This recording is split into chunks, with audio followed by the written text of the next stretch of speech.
Hello, this is Sherry Joy Collier, and welcome to my video series on the 10 cognitive distortions. So I'm helping you to identify thought patterns that are less than healthy for your mental health and for the relationships that you're in health. All right, so today I'm going to cover mind reading.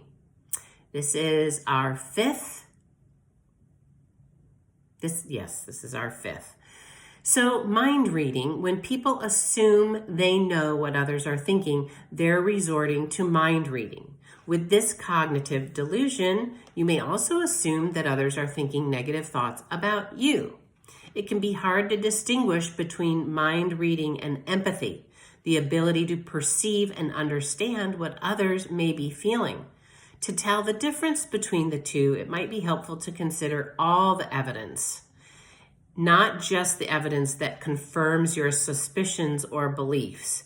At least one study found that mind reading is more common among children than adolescents or adults and is associated with anxiety.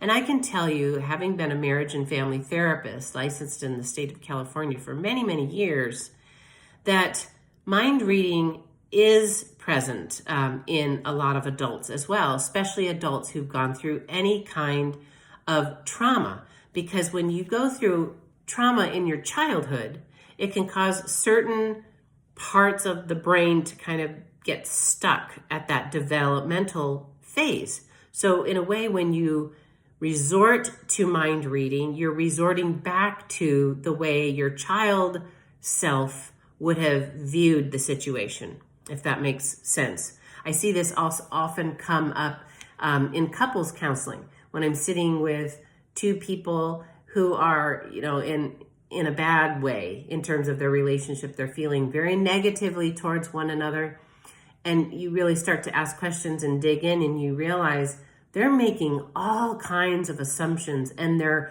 picking out the evidence that shows that their spouse really truly hates them, or really is not wanting to be in the relationship, or they'll have all these assumptions that it is included under mind reading. So this is one to be on the lookout for, even for adults. I would encourage you to do that and hold your thoughts up to the whole truth, not just the evidence that confirms your biased thought, but the evidence that actually is present, and do more digging with your spouse or your loved one or your friend.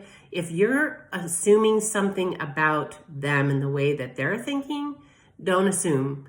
Get curious, ask questions, and get more down into the details. Okay, this has been Sherry Joy Collier, going through some of these cognitive distortions with you in an effort to make it easier for you to capture those thoughts that are creating depression, anxiety, just icky feelings altogether. So I want you to feel better, and I want you to know that God loves you very, very much.